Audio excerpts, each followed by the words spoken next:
আকাশবাণী কলকাতা। খবর পড়ছি প্রবীর ভট্টাচার্য। আজকের বিশেষ বিশেষ খবর হলো 26/11 মুম্বাই হামলার প্রধান চক্রী তাহাউর রানাকে মার্কিন যুক্তরাষ্ট্র থেকে দিল্লিতে ফিরিয়ে আনা হয়েছে। পাতিয়ালা হাউস আদালতের বিশেষ এনআইএ আদালত রানাকে 18 দিনের হেফাজতের নির্দেশ দিয়েছে। প্রধানমন্ত্রী নরেন্দ্র মোদী আজ বারাণসীতে ৩,৮৮০ কোটি টাকারও বেশি মূল্যের একাধিক উন্নয়নমূলক প্রকল্পের উদ্বোধন ও শিলান্যাস করবেন।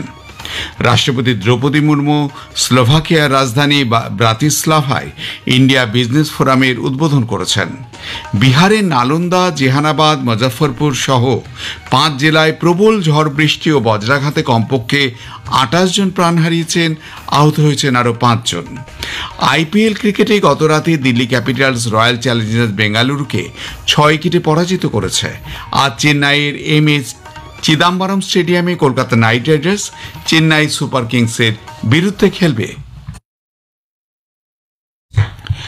আসছি বিস্তারিত খবরে।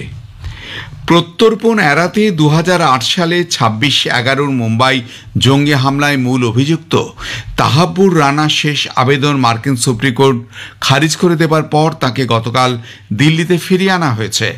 বিমানবন্দরে এনআইএ তদন্ত দল প্রয়োজনীয় সমস্ত আইনি আনুষ্ঠানিকতা সম্পন্ন করার পরেই বিমান থেকে নামার পর শিকাগোতে বসবাসকারী পাকিস্তানি বংশোদ্ভূত কানাডিয়ান নাগরিক রানাকে গ্রেপ্তার করে। তাকে মেডিকেল পরীক্ষার জন্য নিয়ে যাওয়া হয় এবং গতরাতেই পাতিয়ালা হাউস আদালতের বিশেষ এনআইএ বিচারকের সামনে হাজির করা হয়। সে সময় এনআইএ তার 20 দিনের হেফাজতের আবেদন করে, তবে আদালত রানাকে জাতীয় তদন্ত সংস্থায় 18 দিনের হেফাজতে পাঠায়। কেন্দ্রীয় মন্ত্রী পীযূষ গোয়েল সামাজিক মাধ্যমের এক পোস্টে বলেছেন, প্রধানমন্ত্রী নরেন্দ্র মোদীর দৃঢ় সংকল্পের কারণে তাহাব্বুর রানাকে ভারতে আনা সম্ভব হয়েছে। তার কঠোর শাস্তির কথা উল্লেখ করেন তিনি। কংগ্রেস সরকার জঙ্গিদের শাস্তির ব্যাপারে কোনো উদ্যোগ নেয়নি বলেও তার অভিযোগ। তাহাব্বুর রানার প্রত্যাবর্তন মোদী সরকারের বড় ধরনের কূটনৈতিক সাফল্য বলে গতকাল কেন্দ্রীয় স্বরাষ্ট্রমন্ত্রী অমিত শাহ উল্লেখ করেছেন। এবার তাকে ভারতীয় আদালতের বিচারের মুখোমুখি হতে হবে বলে তিনি বলেন। প্রধানমন্ত্রী নরেন্দ্র মোদী দায়িত্ব নেবার পর থেকে দেশবিরোধী কাজকর্মের উপর কঠোর নজরদারি বজায় রাখা হয়েছে বলেও স্বরাষ্ট্র প্রতিমন্ত্রী নিত্যানন্দ রায় বলেছেন। সাংবাদিকদের তিনি বলেন যে গত 14 বছরে যারা ভারতে অস্থিতিশীলতা তৈরি করার চেষ্টা করেছিল তাদের বিরুদ্ধে কঠোর ব্যবস্থা নেওয়া হয়েছে। ক্যালিফোর্নিয়ার সেন্ট্রাল ডিস্ট্রিক্টের জেলা আদালত 2023 16 মে তাহওয়েরের প্রত্যর্পণের নির্দেশ দেন। এরপর সে 9ম সার্কিট কোর্ট অফ আপিলে একাধিক আবেদন জানায়, যা সবকটাই খারিজ হয়ে যায়। এরপর মার্কিন সুপ্রিম কোর্টে একটি জরুরি আবেদন দায়ের করলে তাও খারিজ হয়ে যায়।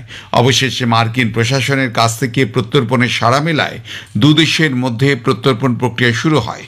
মার্কিন বিচার বিভাগ, মার্কিন স্কাই মার্শালের সক্রিয় সহযোগিতায় এনআইএ, ভারতীয় গোয়েন্দা সংস্থা এনএসজির সঙ্গে এ ব্যাপারে একযোগে কাজ করে। আর সে কারণেই বিদেশ মন্ত্রক, স্বরাষ্ট্র মন্ত্রক মার্কিন যুক্তরাষ্ট্রের সহ সংশ্লিষ্ট কর্তৃপক্ষের সঙ্গে সমন্বয় রক্ষা করে প্রক্রিয়া সম্পন্ন করেছে। রানার বিরুদ্ধে ডেভিড কোলম্যান হেডলি ওরফে দাউদ গিলানি এবং লস্কর-ই তৈবা ওহরকাত উল জিহাদি ইসলামী সদস্যদের সঙ্গে ষড়যন্ত্রের অভিযোগ রয়েছে। 2008 সালে মুম্বাইয়ে ভয়াবহ জঙ্গি হামলা চালাতে পাকিস্তান ভিত্তিক অন্যান্য সহযোগীদের সঙ্গে সে যোগাযোগ করেছিল। ওই হামলায় মোট 166 জন নিহত এবং 238 জনের বেশি আহত হয়েছিলেন।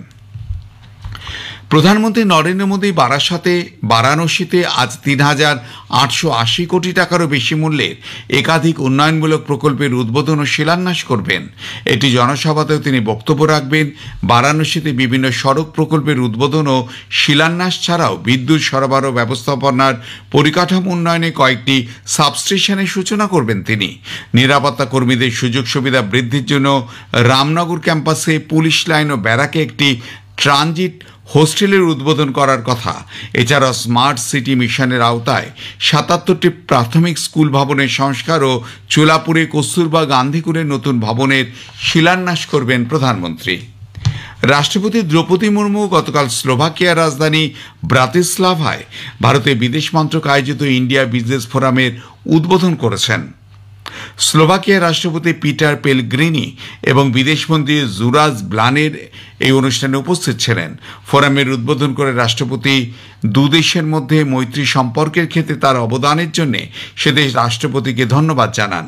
তিনি বলেন, দুদেশের মধ্যে বাণিজ্যিক লেনদেনের সুযোগ বৃদ্ধির জন্য এই ফোরামে আলোচনা হয়েছে। স্লোভাকিয়ার শক্তিশালী শিল্প ভিত্তি ও কৌশলগত ভৌগোলিক অবস্থানের সঙ্গে ভারতীয় প্রতিভা যুক্ত হলে তা স্লোভাকিয়ার অর্থনৈতিক ক্ষেত্রে মূল্যবান অবদান যোগাবে বলেও তিনি মন্তব্য করেন। স্লোভাকিয়ার সফররত রাষ্ট্রপতি দ্রৌপদী মুর্মুকে সে দেশের এক বিশ্ববিদ্যালয় সামাজিক ন্যায় এবং মহিলাদের ক্ষমতায়ন সহ জনসেবার ক্ষেত্রে বিশিষ্ট অবদানের জন্য সাম্মানিক ডক্টরেট সম্মানে ভূষিত করেছে। খবর শুনছেন আকাশবাণী কলকাতা থেকে। বিহারের নালন্দা, জেহানাবাদ, মুজফ্ফরপুর সহ 5টি জেলায় গতকাল প্রবল ঝড় বৃষ্টি ও বজ্রাঘাতে কমপক্ষে 28 জন নিহত এবং 5 জন আহত হয়েছেন। এর মধ্যে নালন্দা জেলায় সর্বাধিক 18 জনের মৃত্যু হয়েছে। বিহার শরীফে একটি মন্দিরের দেয়াল ধসে পড়লে 9 জন মারা যান, 5 জন আহত হন। এছাড়াও ওই জেলার অন্যান্য কয়েকটি ব্লক থেকেও হতাহতের খবর এসেছে। গতকাল সন্ধ্যায় আচমকায় রাজ্যের বিভিন্ন জেলা জুড়ে প্রবল ঝড় বৃষ্টি ও বজ্রপাত শুরু হয়। আমাদের পাটনার সংবাদদাতা জানাচ্ছেন যে গত 24 ঘন্টায় রাজ্যের বিভিন্ন জেলায় প্রবল বর্ষণ ও বজ্রাঘাতে এখনো পর্যন্ত 42 জনের মৃত্যুর খবর পাওয়া গেছে। মুখ্যমন্ত্রী নীতিশ কুমার প্রাকৃতিক দুর্যোগে প্রাণহানির ঘটনায় গভীর শোক প্রকাশ করেছেন। নিহতদের প্রত্যেকের নিকট আত্মীয়ের জন্য এককালীন 4 লক্ষ টাকা করে ক্ষতিপূরণও ঘোষণা করেছে।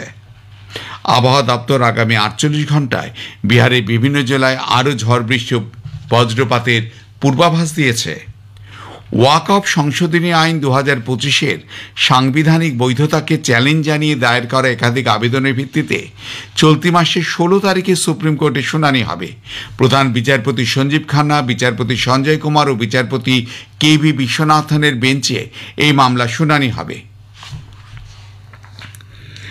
মার্কিন রাষ্ট্রপতি ডোনাল্ড ট্রাম্প শুল্ক আরোপের ওপর স্থগিতাদেশ ঘোষণার প্রেক্ষিতে ইউরোপীয় ইউনিয়ন 90 দিনের জন্য মার্কিন পণ্যের ওপর পাল্টা শুল্ক আরোপ স্থগিত করার কথা জানিয়েছে। ইউরোপীয় কমিশনের president Ursula von der Leyen ট্রাম্পের ঘোষণাকে সমর্থন করান। মার্কিন রাষ্ট্রপতি ডোনাল্ড ট্রাম্পের 90 দিনের শুল্ক স্থগিতাদেশের ঘোষণার ইতিবাচক প্রভাব আন্তর্জাতিক শেয়ার বাজারের উপর পড়েছে, যার প্রভাবে গতকাল প্রধান এশীয় সূচকগুলিতে শক্তিশালী উত্থানও দেখা দেয়। আইপিএল ক্রিকেটে গতরাতে বেঙ্গালুরু চিন্নাস্বামী স্টেডিয়ামে দিল্লি ক্যাপিটালস রয়্যাল চ্যালেঞ্জার্স বেঙ্গালুরুকে 6 উইকেটে পরাজিত করে। 164 রানের লক্ষ্য তাড়া করতে নেমে ক্যাপিটাল 17 ওভার 5 বলে 4 উইকেটে 169 রান করে। দিল্লির হয়ে উইকেট রক্ষক ব্যাটসম্যান কেএল রাহুল মাত্র 53 বলে 93 রান করে অপরাজিত থাকেন। ট্রিস্টান ট্রাপসো 23 বলে 38 রান তোলেন। আরসিবির হয়ে ভুবনেশ্বর কুমার 2টি উইকেট নেন। এর আগে প্রথমে ব্যাট করতে নেমে রয়্যাল চ্যালেঞ্জার্স নির্ধারিত 20 ওভারে 7 উইকেটে 163 রান করে। ওপেনার ফিল সল্ট 17 বলে 37 রান করে আরসিবিকে দুর্দান্ত শুরু এনে দেন। তবে নিয়মিত বিরতিতে উইকেট পতনের কারণে আরসিবি ছন্দ ধরে রাখতে পারেনি। টিম ডেভিডের শেষের দিকে ক্যামিও ইনিংস 20 বলে 37 রান করে আরসিবিকে 160 রানে মাইল ফলক অতিক্রম করতে সাহায্য করে। দিল্লির হয়ে বিপ্রজ নিগম এবং কুলদীপ যাদব 2টি করে উইকেট নেন। কেএল রাহুল ম্যাচের সেরা খেলোয়াড় নির্বাচিত হন। আজ চেন্নাইয়ের এমএ চিদাম্বরম স্টেডিয়ামে Chennai Super Kings Kolkata Knight রাইডার্সের মুখোমুখি হবে। খেলা শুরু হবে সন্ধ্যে 7:30টায়। শেষ করার আগে খবরের বিশেষ কিছু অংশ আরও একবার। 26 মুম্বাই হামলার প্রধান চক্রী তাহাউর রানাকে মার্কিন যুক্তরাষ্ট্র থেকে দিল্লিতে ফিরিয়ে আনা হয়েছে। পাতিয়ালা হাউস আদালতে বিশেষ এনআইএ আদালত রানাকে 18 জনের হেফাজতের আদেশ দিয়েছেন। প্রধানমন্ত্রী নরেন্দ্র মোদী আজ বারাণসীতে 3,880 কোটি টাকারও বেশি মূল্যের একাধিক উন্নয়নমূলক প্রকল্পের উদ্বোধন ও শিলান্যাস করবেন। রাষ্ট্রপতি দ্রৌপদী মুর্মু স্লোভাকিয়ার রাজধানী ব্রাতিস্লাভায় ইন্ডিয়া বিজনেস ফোরামের উদ্বোধন করেছেন। বিহারের নালন্দা, জেহানাবাদ, মুজফ্ফরপুর সহ 5 জেলায় প্রবল ঝড় বৃষ্টি ও বজ্রাঘাতে কমপক্ষে 28 জন প্রাণ হারিয়েছেন। খবর পড়া শেষ হলো। পরে খবর জাতীয় সংবাদ 7টা 25 মিনিটে।